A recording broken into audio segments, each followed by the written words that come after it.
Value zone hyper mart Nandamuri Balakrishna గారిచే November 28న నాచారంలో గొప్ప ప్రారంభం. మేడం నేను చెప్తున్నాను మేడం, మీరు ఇప్పుడు ఏమో చెప్పేదాన్ని బట్టి ఎప్పుడైనా సరే మేడం, సమాజంలో మగవాడికి ఉన్న కంటే కూడా ఆడవాళ్ళకి ఎక్కువ అవకాశాలు ఉన్నాయి. వాళ్ళు చెప్పింది నమ్ముతారు. నాకు స్పై క్యాంప్ పెట్టి నా ఇంట్లో ఇప్పుడు స్పై క్యాంప్ పెట్టింది మేడం. రేపు ఇంకొకటి అనుమానంతో ఇంకేదైనా చేస్తారు వీళ్ళు. మీరు నాకు అర్థం కాదు ఆ పాయింట్ ఎందుకు మాట్లాడరు? నువ్వు మాట్లాడకు. నువ్వు ఇంత పెద్ద తప్పు చేసి కూడా నా దగ్గర నీ వీడియో స్ట్రాంగ్ ఎవిడెన్స్ ఉంది. నా దగ్గర స్ట్రాంగ్ ఎవిడెన్స్ ఉంది. తప్పు చేయడానికి నీది స్ట్రాంగ్ ఎవిడెన్స్ ఉంది. అయినప్పటికీ కూడా నువ్వు ఇలా బుకాయించి ఎంత దబాయించి మాట్లాడుతున్నావంటే తప్పు చేసింది నీకు తెలీదా? ఎక్కడి నుంచి ఎక్కడి వరకు చీరలు కట్టుకొచ్చి ఎలా నన్ను టెంప్ట్ చేస్తుంది ప్రతి ఒక్క మొగడు. నాకే కాదు, ఎవరికైనా సరే, ముసలాడికైనా సరే అనిపిస్తుంది. నన్ను తీసుకెళ్లాలనిపించింది అంతే. అలాంటి ఆడవాళ్ళు దేశంలో చాలా మంది ఉన్నారు. అయితే నువ్వు అట్లా వెళ్ళిపోతావా? అట్లా వెళ్ళేది ఎవరో తెలుసా? పోనీ కాదు, అలా వెళ్ళేది ఎవరో తెలుసా? అలా వెళ్ళేది కుక్కలు వెళ్తాయి, మనిషి అయితే వెళ్ళడు. సరే, నువ్వు అట్లాగే వెళ్ళాడు అసలు. నేనైతే అంత దూరం తీసుకొచ్చింది. ఆమె కట్టు బొట్టు గురించి మాట్లాడుతున్నావు. ఆమె ఎప్పుడు కుటుంబంలో పెట్టుకొని నువ్వు మాట్లాడుతున్నావు. నువ్వు తెలీదా? నీకు వచ్చే సైకిల్ చూస్తున్నావు కదా. నువ్వు చేసిన ఇంత పెద్ద తప్పును కూడా పక్కన పెట్టేసి ఆమె కట్టుబొట్టు గురించి ఆమెను ఇంట్లోకి రాణించావు, ఇదే మాట్లాడుతున్నావు. మన సంసారాల్లోకి వేరే ఆడవాళ్ళని తీసుకొచ్చి అపార్ట్మెంట్ లో బొచ్చేడు మంది ఉన్నారు. మరి ఏమైనా ఎందుకు తీసుకొచ్చి నాకు దగ్గర చేసావు? సార్ వింటున్నారా మీరు? ఇంకా నీ భార్య అనేటటువంటి ఆవిడ బాబు మీ భార్య అనేటటువంటి ఆవిడ ఎవరితోనో దగ్గరగా మాట్లాడితే నువ్వు హాల్లో కూర్చుంటే మీ భార్య లేనప్పుడు నువ్వు బెడ్రూమ్ లోకి తీసుకొస్తావు, అంతేనా? ఈ సబ్జెక్టు ఈ 4 గోళ్ల మధ్యన ఉంది కాబట్టి ఈ లెవెల్లో అయినా మీరు మాట్లాడుతున్నారు. ఒక్కసారి ఆ వీడియో రికార్డింగ్ కాస్త మీ తల్లిదండ్రులు ఎదురుగుంటా పెడితే కనుక మీ పరిస్థితి ఏమవుతుందో ఆలోచించుకోండి. ఈరోజు ఇంత గట్టిగా మాట్లాడుతున్నారంటే కేవలం మీ ఈగో బట్టి మిమ్మల్ని మీరు సమర్థించుకునేటటువంటి ప్రయత్నం చేయకండి. ఒక్కసారి కనువిప్పు తప్పు లేదా అండి? కాదండి, ఇప్పుడు ఓకే ఆవిడ కెమెరా పెట్టడం, మీ ప్రైవసీ భగ్నం చేయటం, మీ బెడ్రూమ్ లైఫ్ని బట్టబయలు చేయటం అనేటటువంటిది నేరం అనుకుందాం. మరి మీ దాన్ని ఏమంటారండి? మీ సబ్జెక్ట్ ఏమంటారు సార్? కెమెరా పక్కన పెడతాం సార్. కెమెరా అనేది మీరు చెప్పారు అది తప్పు అంటున్నారు.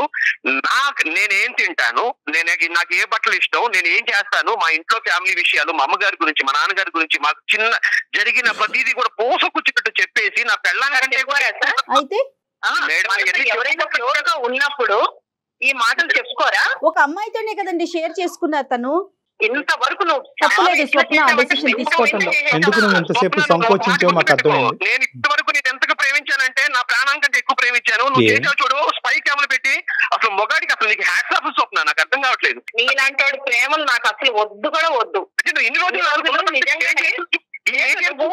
చీటింగ్ చేసావు. ఒక్క నిమిషం, ఈయన అంత ప్రేమించేవాడైతే ఆమె కట్టుబొట్టి ఎలా ఉంటే ఈయన టెంప్ట్ అవుతాడండి? అనవసరమ్మా, కట్టు లేదు బొట్టు లేదు, ఇవన్నీ కట్టు కథలు. అతనికి ఏంటంటే అతను చేసినటువంటి తప్పు ఇప్పుడు బయటకు వచ్చింది. మీ ఇద్దరి మధ్యనే కాకుండా ఇంకో ఇద్దరు విన్నారు కాబట్టి అతను సమర్థించుకున్న అతని లోపల ఉన్న మనస్సాక్షికి తెలుసు అతను ఎంత పెద్ద తప్పు నేరం చేశాడని అతను తెలుసు. అంత యాడ్ ఏజెన్సీ రన్ చేసేటటువంటి ఒక వ్యక్తి, 2 పిల్లల కన్నా వ్యక్తి, ఒక ఆడదాంతో 8 సంవత్సరాల పాటు ప్రయాణం చేసినటువంటి వ్యక్తి ఈరోజు కెమెరా పెట్టడం పెద్ద తప్పు, వేరే ఆడదాంతో పడుకోవటం పెద్ద తప్పు కాదు అని మాట్లాడుతున్నాడు చూడు. అది ఏమీ తెలియక మాట్లాడలేదు, అమాయకత్వంతో మాట్లాడలేదు, కానీ అతను ప్రొటెక్ట్ చేసుకునేటటువంటి ప్రయత్నం తప్ప ఇంకోటి లేదమ్మా. కానీ ఇక్కడ ఇదిగో ఎవరు సతీష్, నా మాట విని ఈరోజు ఏంటంటే ఈరోజు నీకు ఈ సంసారం కావాలా, ఈ జీవితం కావాలా వద్దా? సార్ ఆ రకంగా వేరే ఆడదంతా నేను అలా చూసినప్పుడు నేను ఎట్లుంటాను సార్? నేను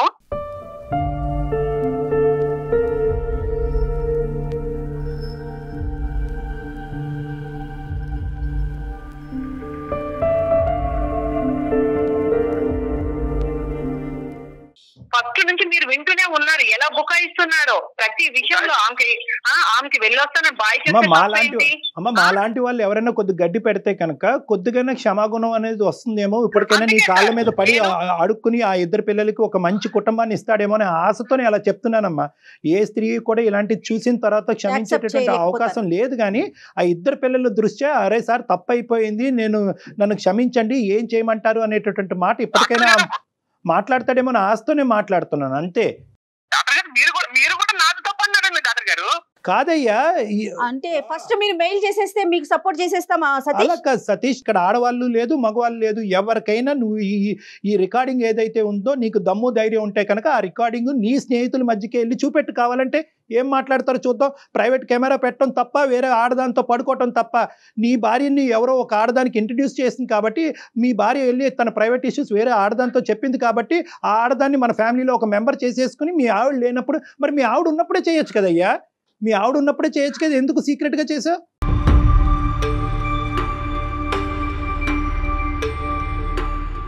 కాదయ్యా సతీష్, మీ ఇంటికి చాలా మంది నీ కొలీగ్స్, నీ ఫ్రెండ్స్, నీ స్నేహితులు మీ ఇంటికి చాలా మంది వచ్చి ఏ వదినమ్మ చాలా బాగా పెట్టావు, ఇది బాగుంది అది బాగుంది అని చెప్పుకుంటారు. ఏం మీ వైఫ్ అదే తప్పు చేయకూడదా? వాళ్ళతో చేస్తే ఒప్పుకుంటావు నువ్వు? పరిచయం సార్, అది పరిచయం. ఇది లేచిన దగ్గర నుంచి నేను తెల్లారి మంచం మీద నుంచి లేవగానే మా ఇంట్లో కనపడుతుంది. ఇక నా పిల్ల ఎలా కనపడుతుందో ఆ కూడా నాకు అలాగే కనపడుతుంది. నాకు మరి చెప్పవలసింది, ఇలా కనిపిస్తే కనుక నాకు లేనిపోని ఆలోచనలు వస్తున్నాయి, లేనిపోని టెంప్టేషన్లు వస్తున్నాయి, ఈ మనిషిని దూరం పెట్టు, లేదంటే నేను తప్పు చేస్తానని చెప్పుంటే కనుక ఆ మహాతల్లి అసలు ఊరే వెళ్ళి ఉండేది కాదు. నాకేదో తప్పు చేయించాలి, నన్ను పట్టించాలి, నలుగురిలో నన్ను షేమ్ చేయాలనే ఉద్దేశం ఆమెకు లేకపోతే ఈ స్పై కెమెరాలు ఇవన్నీ ఏంటి సార్ నాకు అర్థం కాదు. అది పెట్టాను కాబట్టి నీ బతుకు బయటపడింది.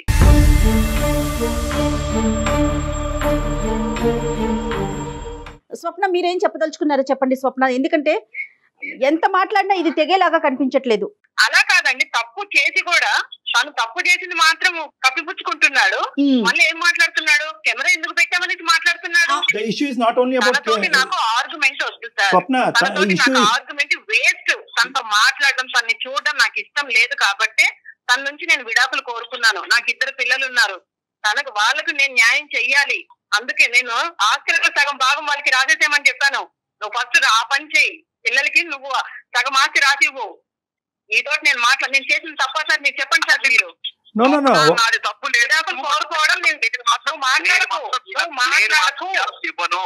నువ్వు నా బంగారానివి, నేను నీ దగ్గరే ఉంటాను. చెప్పండి సార్, నేను విడాకులు కోరుకోవడం తప్ప? మీరు చెప్పండి. అమ్మ నువ్వు విడాకులు కోరుకోవటం అన్నది అసలు తప్పే కాదు, కానీ దీనికి ఏమన్నా ఒక ఆల్టర్నేటివ్, ఒక మధ్యలో ఏదైనా ఒక దారి కనిపిస్తుంది అనే ఆశతో మేము మాట్లాడుతున్నాం ఈరోజు. నువ్వు మోసపోయావు, ట్రస్ట్ అనేటటువంటి ఇష్యూ ఇక్కడ బ్రేక్ డౌన్ అయ్యింది. ఒక ప్రధానమైనటువంటి పునాది పెళ్లికి నమ్మకం, అండర్స్టాండింగ్ అనేటటువంటి 2 పునాదులు తెగిపోయినాయి. 8 సంవత్సరాల పాటు మీరు ఎంత గొప్పగా ఉండేవారు అనేది చరిత్ర మాత్రమే. కానీ ఈరోజు ఈ మనిషిలా ఎందుకు మాట్లాడుతున్నాడు అన్నది నాకు నిజంగా అర్థం కావట్లేదు. అమాయకత్వం మాట్లాడుతున్నాడా, పొగరుతో మాట్లాడుతున్నాడా, లేదంటే ఏదో విధంగా తను చేసినటువంటి తప్పిని కప్పుర్చి సమర్థించుకోవటానికి మాట్లాడుతున్నాడా, లేదంటే బయట వాళ్ళు మేము వింటున్నాం కాబట్టి ఇలా మాట్లాడుతున్నాడా? ఇది నాకు ఫస్ట్. ఆయన తప్పు చేసి కూడా ఆయన చాలా సమర్థించుకుంటున్నాడు. నాకు వద్దు సార్, ఇంకా నేను తనతో మాట్లాడటమే నాకు ఇష్టం లేదు. సతీష్ ఒకే ఒక క్వశ్చన్ అమ్మ, స్వప్న ఒకే ఒక క్వశ్చన్. స్వప్న సరే స్వప్న ఒకే ఒక వైపు చెబుతున్నాను, గుర్తుపెట్టుకో స్వప్న, నేను మాత్రం నీకు విడాకులు ఇచ్చే పరిస్థితి సరే నువ్వు ఉండకపోయినా నేను ఉంటాను నీ దగ్గర, అంతే. సతీష్ నువ్వు అమాయకుడో పిచ్చోడో అర్థం. సతీష్ ఒక్క మాట నేను అడుగుతాను, ఒకే ఒక ప్రశ్న నేను అడుగుతాను, ఓకేనా? అడగనా? Right, okay. ఇప్పుడు రేపొద్దున మళ్ళీ ఇంకొక స్త్రీ, ఈ మహాతల్లి కాదు, ఆవిడతో నీ స్వప్న మళ్ళీ స్నేహబంధాన్ని ఏర్పరచుకుని మళ్ళీ ఊరెళ్తే ఆవిడతో కూడా పడుకోవటం తప్పు లేదు అనేటటువంటిది ఇప్పటికీ నువ్వు మాట్లాడతావా? Give me straight answer. రేపొద్దున ఇటువంటి ఆపర్చునిటీ, ఇటువంటి అవకాశం వస్తే కనుక మళ్ళీ అదే పని చేస్తావా? అది తప్పు కాదని నువ్వు అంటున్నావు, తప్పని మేము అంటున్నాం. స్ట్రైట్ ఫార్వర్డ్ క్వశ్చన్, మళ్ళీ ఇంకో అవకాశం వస్తే చేస్తావా? మీరు అడిగిన దానికి నాకు ఒక డౌట్ ఉంది సార్, ఎందుకంటే నేనేదో మూర్ఖంగా మాట్లాడుతున్నాను అంటున్నారు కాబట్టి నేను మిమ్మల్ని అడుగుతాను. మూర్ఖత్వంగా అంటలేదు, అది అర్థం కావట్లేదు అంటున్నా. ఒక విషయం సార్, ఇప్పుడు తెల్లారిన దగ్గర నుంచి తీసుకొచ్చి పక్కింటాలను తీసుకొచ్చి మన ఇంట్లో కూర్చోబెట్టేసి మన విషయాలన్నీ చెప్పేసి ఆమె, నేను తినే బాక్సులు కట్టించేది ఆమె, ఇవన్నీ తీసుకొచ్చి నన్ను ఇంత దూరం తీసుకొచ్చిన తర్వాత సార్ ఒకటే గుర్తుపెట్టుకోండి సార్, 4 గోడల మధ్యలో పిల్లి నుంచినా సరే పిల్లైనా సరే మనిషిని చంపేసింది సార్. మీ ఇద్దరు అన్నా చెల్లెళ్ళు అనుకుందయ్యా, మీ ఇద్దరు అన్నా చెల్లెల్లో ఉన్నారని అనుకుందయ్యా, భార్యాభర్తల్లో ఉంటారని. వేరే కోడలు ఎందుకు చూస్తారు పరాయమ్మాయిని? ఒక చెల్లి అనుకోవచ్చుగా, లేదా ఒక అక్క అనుకోవచ్చుగా. మీ ఆవిడ మిమ్మల్ని ఇద్దరిని పక్కన చూసి అబ్బా అన్నా చెల్లెల్లాగా ఎంత బాగున్నారో అనుకుంది. ఆమె ఏ ఉద్దేశంతో వస్తుంది తెలియదా మేడం? ఇంత చిన్నపిల్లనా, 2 పిల్లల తల్లి, ఆమె తెలియదా ఆమె ఏ ఉద్దేశంతో ఇంట్లోకి వస్తుంది? ఆ డ్రెస్సింగ్ వేసుకుని మా ఆయన ముందు వస్తే బాగోదు, నువ్వు ఎందుకు వస్తున్నావు అని చెప్పి ఇవన్నీ నిలదీయదా? వీళ్ళు మాత్రం ఏం చేయరు, మొగవాడు మాత్రమే తప్పు చేస్తాడు. ఏంటంటే ఇది నాకు అర్థం కాదు. ఇంకా అంతేస్తారా? మాదే తప్పు, మాలేదు స్పైకాలు పెట్టింది లేదు, ఆమె ఏం చేసినా సరే తప్పు లేదు. ఆడవాళ్ళని తీసుకొచ్చి ఇంట్లో బెడ్రూమ్ లో మొత్తం తిప్పొచ్చు, ఆడ వండినే కూరలా పెట్టి తినిపించచ్చు, ఇదంతా ఓకే. కానీ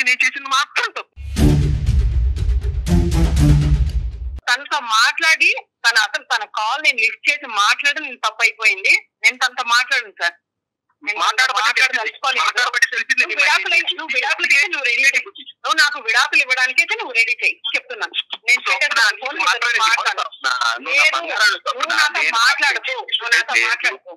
లేదు, నువ్వు రెండు సబ్జెక్ట్స్ ఒకే ప్లాట్ఫామ్ మీద తీసుకొచ్చి మాట్లాడట్లేదు. ఒక పక్కన మూర్ఖత్వంగా మాట్లాడుతున్నావు, ఇంకో పక్కనేమొచ్చి నువ్వు బంగారం నువ్వు లేకుండా నేను ఉండలేను అంటున్నావు. ఈ రెండు ఎలా అవుతాయి అయ్యా? అయితే నీ తప్పు క్షమించమని చెప్పు, అడుగు. నీ తప్పు క్షమించమని చెప్పు, అడుగు. మూర్ఖత్వంతోనో పిచ్చితనంతోనో వ్యామోహంతోనో ఇంకో దాంతోనో ఏదో దాని అమ్మాయి పక్కన నేను పడుకున్నాను, నేను చేసిన తప్పు అని చెప్పి క్షమాపణ అడుగు అమ్మాయిని. మళ్ళీ రిపీట్ కాదని ప్రామిస్ చేయండి. అంటే చేస్తాం అనమాట. ఏ భార్య అయినా అలా చేసేదా సతీష్? ప్రాక్టికల్ గా ఆలోచించండి. ఒక యాడ్ ఏజెన్సీ రన్ చేస్తున్నానని చెప్తున్నారే, పక్కింటి అమ్మాయితో స్నేహంగా మాట్లాడితే అది తప్ప?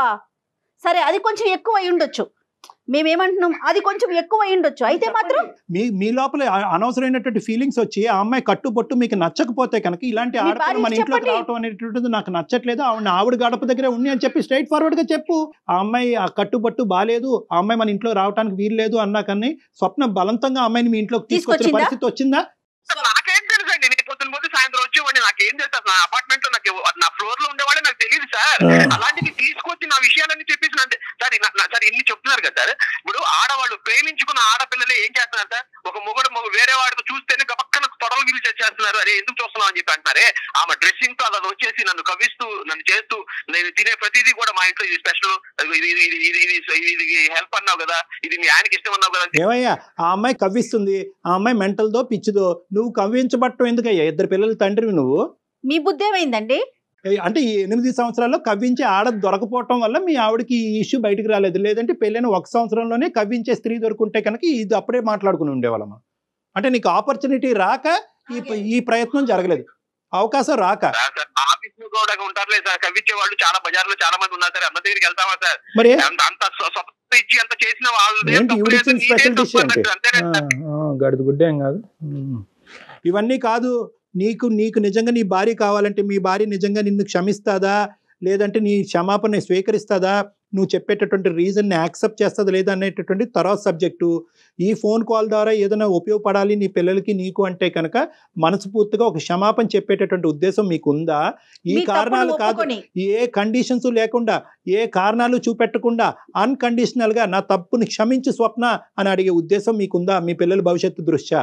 లేదా చెప్పేసే. ఎందుకు ఈ ఆర్గ్యుమెంట్ గురించి ఎందుకు? నా భార్య అంటే నాకు ఇష్టం, నా పిల్లలు అంటే నాకు 2 కళ్ళు. బాగుంది, ఆ సబ్జెక్ట్ అసలు వరకు బాగుంది. ఇవన్నీ డైలాగులు చెప్పుకోవడానికి బాగుంటాయండి, చెప్పండి మేడం. నాకైతే నా మనస్ఫూర్తిగా చెప్తున్నాను మేడం, మీకు డైలాగ్ లాగా అనిపిస్తుంది. అసలు మనస్ఫూర్తిగా అదే మనస్ఫూర్తిగా క్షమాపణ అడగయ్యా తమ్ముడు, మనస్ఫూర్తిగా క్షమాపణ అడుగు. అతనికి తప్పు అనిపించట్లేదు కళ్యాణ్ గారు. నన్ను క్షమాపణ అంటున్నారు కదా, ఆమె కూడా నాకు క్షమాపణ చెప్పమనండి. ఇలాంటివి మళ్ళీ వేరే అదర్ ఆడవాళ్ళని తీసుకొచ్చి ఇంట్లో విషయాలు చెప్పి ఎన్ని చేయను. వదిలే బాబు, వద్దు. అదే నేను కండిషన్ లేకుండా అన్నాను, నువ్వు కండిషన్స్ పెడుతున్నావు. సో ఈ రోజు నుంచి ఏంటంటే నువ్వు ఇలాంటి తప్పు చేయకూడదు అంటే కనుక మీ భార్య ఆడవాళ్ళతోనే మాట్లాడటం మానేయాలి, ఆడవాళ్ళ వైపు నవ్వకూడదు, ఇంట్లో వేరే ఆడవాళ్ళు రాకూడదు.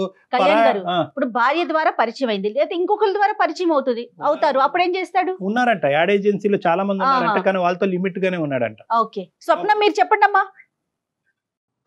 అంటే ఇప్పుడు ఆమె తీసుకొచ్చి స్వప్న లైన్ లో ఉందా బాబు?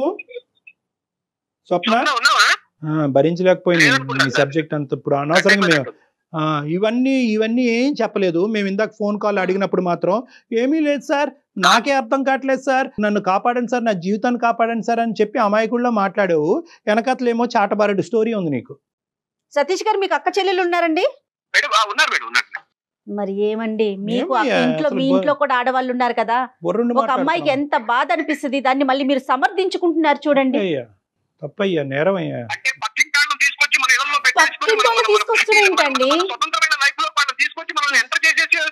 ఒక నిమిషం అండి, మీరు పొద్దున్న వెళ్ళి సాయంత్రం వస్తానంటున్నారు, అసలు ఎవ్వరు తెలియదు అంటున్నారు. మీరు ఎంతసేపు చూసారా పక్కింటామని? చూసుండొచ్చు, అయితే మాత్రం దానికి ఒక పర్థం లేదండి. ఏమండి, పరిచయాలు వేరో సంబంధాలు వేరో అండి. అక్కడ ఆవిడ పరిచయం చేస్తే మీరు సంబంధం పెట్టుకున్నారు, మీకు అర్థం కావట్లేదు ఇప్పటికీ. డాక్టర్ గారు ఆమె వస్తున్నదే నా కోసం అని చెప్పి నాకు వచ్చిన 4-5 రోజుల్లోనే అప్పుడు చెప్పండి తనకి, ఇప్పుడు మీ భార్యకి చెప్పుండాలి కదా, మీరు సరైన పర్సన్ అయితే ఆ అమ్మాయి బాగోలేదు, తన చూపు బాగోలేదు, తన ప్రవర్తన బాగోలేదు, ఇద్దరు పిల్లల తండ్రిగా మీ భార్యకి చెప్పాలి. సతీష్ ఆవిడ లేదు ఇప్పుడు లైన్ లో, నిజంగా మాట్లాడుతున్నావే యాక్టింగ్ ఇదంతా? మేడం సార్ నేను నిజంగానే మాట్లాడుతున్నాను సార్. నేను I think ఏదైనా నేను చేయలేనయ్యా మాట్లాడుతున్నాను. కౌన్సిలింగ్. ఏంటి డాక్టర్ గారు, నాకు ఏం దెమ్మ- మాట్లాడదాం? నాకు దెమ్మ తిరిగి మైండ్ బ్లాక్ అవుతుంది. నేను నీకు కౌన్సిలింగ్ చేయలేను. నీకు అర్థం కావట్లేదు సబ్జెక్ట్. ఇక్కడ నీ మొత్తం కుటుంబం అంతా కూడా చిన్నభిన్నం అయిపోతుంది. అయినా కూడా మీ తప్పును మీరు గ్రహించలేకపోతున్నారు. ఒక్కసారి కూల్ గా Cool గా calm గా ఆలోచించుకోండి. ఆలోచించుకోండి మీరు ఏం చేసింది జరిగిందని. తప్పు. ఇక్కడ తప్పుల మధ్యన పోటీ కాదు, చిన్న తప్పు పెద్ద తప్పు కాదు. మీ భార్య తీసుకొచ్చిన స్త్రీతో మీరు సంబంధం పెట్టుకున్నారు అనేటటువంటిది ఒక్కటే ఇక్కడ సబ్జెక్టు. మీ భార్య తీసుకురావటం అనేది సబ్జెక్ట్ కాదు, కెమెరా పెట్టడం అనే సబ్జెక్ట్ కాదు. ఒక్కసారి కళ్ళు మనసు అన్ని ఇప్పుకుని ఆలోచించుకోండి. 8 ఏళ్ల మీ ప్రయాణాన్ని గుర్తు చేసుకోండి. Your life is at risk. 8 ఏళ్ళు కాపురం చేసిన ముగ్గురు మాత్రం వాళ్ళు మాత్రం మనం నమ్మరు. నమ్మకుండా కెమెరాలు పెట్టుకుని వేరే వాళ్ళతో పడుకున్న వీడియోలో వాళ్ళు చూడొచ్చులే కానీ మేము మాత్రం పడుకోవడం అనేది తప్పు. మీరు టోటల్ గా నన్ను blame అసలు చేస్తున్నారు. దేనికి కలుపుతున్నారండి? మేము మాకు బ్లేమ్ చేసేటటువంటి ఉద్దేశం లేదు. మీరు మాకు ఈమెయిల్ పెట్టారు, ఎందుకో ఏంటి అనేటటువంటిది అడగటానికి పెట్టారు. దానికి ఉండేటటువంటి బలమైనటువంటి కారణాలు అన్ని పోసగుచ్చినట్టు మీ భార్య చెప్పి ఇంకా తట్టుకోలేక చెప్పలేక ఇంకాసేపు చెప్తే ఆవిడకు వాంతి వస్తుందేమో అనేటటువంటి ఆలోచనతో ఆవిడ ఫోన్ కట్ చేసి వెళ్ళిపోయింది. ఆవిడ మానసిక పరిస్థితి గురించి ఆలోచించరేంటి మీరు? ఆవిడ కూడా ఒక మనిషి అండి, వస్తువు కాదు. తనకి కూడా ఒక మనసు ఉంటుంది. రైట్ సతీష్ గారు, నాకు అర్థమవుతుంది. ఇంకా ఎంతసేపు మాట్లాడినా కూడా దీనికి ఒక ఫైనల్ సొల్యూషన్ వచ్చేలాగా సతీష్, ఈ లేదు. రోజు మీరు వాదించినట్టుగా పదే పదే మీరు వాదించుకోలేరు. సమాజాన్ని మొత్తానికి ఇటువంటి సమాధానం చెప్పలేరు. ఒకప్పుడు ఈ ఇష్యూ కానీ మీరు రేపొద్దున మీ పిల్లలు ఎదుర్కొంటా వస్తే కనుక మీ తల ఎక్కడ పెట్టుకోవాలో మీకు అర్థం కాదు. ఇది ఒక్కటి గుర్తు పెట్టుకోండి. ఇంకా చిన్న పిల్లలు కాబట్టి మీరు ఇంకా ఆ ఇష్యూని ఫేస్ చేయట్లేదు. ఖచ్చితంగా రేపొద్దున విడాకులు అనే పరిస్థితి వచ్చిన తర్వాత పిల్లలు అటువైపు వెళ్ళిన తర్వాత నాన్న ఈ కారణం చేత ఇప్పటికీ ఆ వీడియో అమ్మ దగ్గర ఉందంట అనేటటువంటి మాట వస్తే కనుక అప్పుడు ఇంత ధైర్యంగా మీరు మాట్లాడలేరు. గుర్తుపెట్టుకోండి. మీ తల్లిదండ్రుల దగ్గర మీరు తలెత్తుకోరు, సమాజంలో మీరు తలెత్తుకోలేరు, మీ యాడ్ ఏజెన్సీలో మీరు తలెత్తుకోలేరు. ఈరోజు కేవలం ఒక వాదన ఉంది కాబట్టి వాదించేద్దాం, ఆ అమ్మాయిని తప్పు చూపెట్టేసి మనం తప్పును సమర్థించుకుంటా ఉంటే కనుక అది జీవితం కాదండి. తప్పు ఒప్పుకోండి, ఒక మెట్టు దిగండి, క్షమాపణ గుణం అనేటువంటి క్షమించమని అడగండి. సరే సార్ మీ మీద గౌరవంతో మీకోసం నేను తగ్గి వెళ్ళి చెబుతాను సార్. ఇప్పుడు మరి అయినా సరే విడాకులు నా గురించి అని చెప్పేదయ్యా, నా గురించి పెళ్లి చేసుకున్నారా మీరు? నా గురించి చెప్పడం ఏంటయ్యా క్షమాపణ? నిజంగా నీలో ఒక క్షమాగుణం అనిపిస్తే కనుక. అయ్యో సతీష్, నాకు అనిపించలేదంటున్నాను సార్. ఎవరి కోసం కాదు సతీష్, మీ కోసం, మీ కుటుంబం, మీ భార్య, మీ పిల్లలు, మేము కాదు మీరు. మేడం మీరు అని అంటున్నారు కానీ ఆ మాత్రం నా గురించి కెమెరా పెట్టి నన్ను బజార్ చేసి ఎన్ని చేయడం అనేది ఆవిడకి మాత్రం అనుమానం రాబట్టే కదమ్మా పెట్టింది సతీష్. ఆవిడ చేసింది తప్పే, కానీ నువ్వు చేసింది నేరం. ఆవిడ తప్పు, నీది నేరం. ఈ రెండిట్లకి డిఫరెన్స్ ఉంది. మేము గట్టిగా మాట్లాడితే మా కోసం క్షమాపణ చెప్తానంటారు, మా కోసం కాపురాలు చేస్తారండి. సతీష్, మీరు ప్రాక్టికల్ గా ఆలోచించుకోండి ఒక్కసారి. మీరు కూల్ గా ఆలోచించుకోండి. ఇక్కడ ఏంటంటే ఫస్ట్ టైం మీరు కూడా వినటం వల్ల ఏంటంటే మీ ఈగో బయటకు వచ్చింది. మిమ్మల్ని మీరు సమర్థించుకుంటున్నారు, వాదించుకుంటున్నారు. ఇంకొక అవకాశం ఇస్తే కనుక ఇలా వాదించుకోరు, ఆవిడ కాలమే పడిపోతారు. ఒక్కసారి ఆలోచించుకోండి.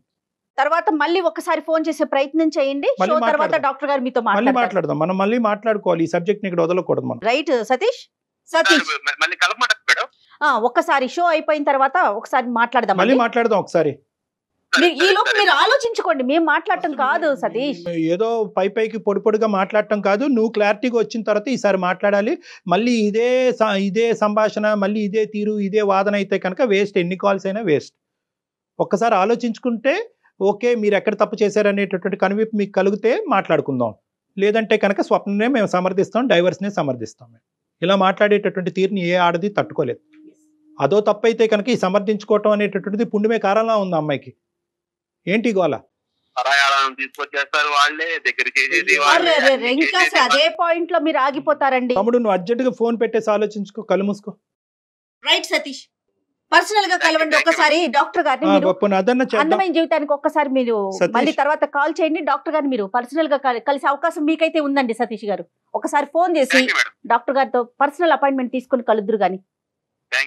Okay Satish, all the best. Okay అండి, బాయ్. ఏంటి డాక్టర్ గారు, అంటే తప్పు క్లియర్ గా తనకు తెలిసిపోయినా పట్టుబడిపోయినా కూడా అలా మాట్లాడుతున్నాడు. అబ్బాయి అది తప్పు కాదు అంటున్నాడు ఏంటండి? ఇట్లా మాట్లాడుతున్నారు ఏంటి డాక్టర్ గారు? తనకు ఒక మనసు ఉంటుంది, అది ఒక బొమ్మ కాదు, నేను ఎటు కావాలంటే అటు తిప్పేసుకుంటా, నేను ఏదైనా చేసేసుకుంటా అనే ఫీల్ ఉన్నట్టే అనిపిస్తుంది.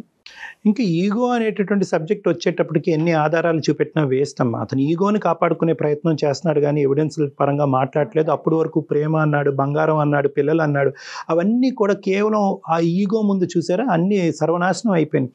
సో కాబట్టి ఏంటంటే అందు గురించే చెప్తాం కదా, ఎన్ని ఆధారాలు ఉన్నా ఎన్ని ఎవిడెన్స్లు ఉన్నా ఇదంతా తీసి పక్కన పెట్టండి, బేస్మెంట్ ఈజ్ నమ్మకం అని అంటూ ఉంటాం. ఈరోజు ఆ అమ్మాయికి ఆ టెడ్డీ బేర్ కన్నులో ఒక స్పై కెమెరా పెట్టింది కాబట్టి తెలుసు. ఆలోచనే వచ్చేసింది చూడండి అమ్మాయికి. ఇంతకు ముందు పెట్టుంటే ఇంకా ఎటువంటి నిజాలు బట్టబయలు అయి ఉండేవి. అయితే ముగించే ముందు ఇంకొక మాట అండి, ఇద్దరు వ్యక్తుల మధ్య ప్రేమ ఉన్నప్పుడు ఒక వ్యక్తిని బాధపడే పని చేయటానికి సాహసం చేస్తారా? అది నిజమైన ప్రేమేనా? అంటే ఇది ఇప్పుడు సతీష్ ఇప్పుడు అతను బంగారం, తల్లి, పిల్లలు, ప్రాణం అని ఇన్ని మాటలు చెప్తున్నారు. నిజంగా అతని మాటలంటే ఎంత ప్రేమో అనిపించేస్తోంది. కానీ అతను చేసిన పని లేదమ్మా. అదే అందు గురించే ఎక్కడ ఈక్వేట్ చేసుకుంటా ఉన్నా చాలా ఇంపార్టెంట్. చాలా మంది మాటల రూపాన్ని ఇంత ప్రేమ అంత ప్రేమ అని ఉంటారు, యాక్షన్స్ లో అది కనిపించవు.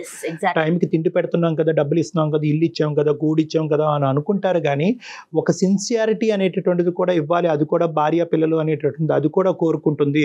శారీరక పరమైనటువంటి సంబంధంతో మానసిక పరమైనటువంటి సంబంధం లేదు అని అనుకోవటం ఇక్కడున్న ప్రధానమైన పొరపాటు. అతను ఏమనుకుంటున్నాడు, ఆ శరీరాలు కలిసినాయి అంతే, ఆ సబ్జెక్ట్ తీసి పక్కన పెట్టేసే, నువ్వు ప్రేరేపించావు కాబట్టి శరీరాలు కలిసినాయి, మనసు మాత్రం నీతోనే కలిసి ఉంటుందని అంటున్నాడు. ఈ రెండు విడిగా కాదు అనేటటువంటిది నిరూపించుకుంటేనే అది ప్రేమ.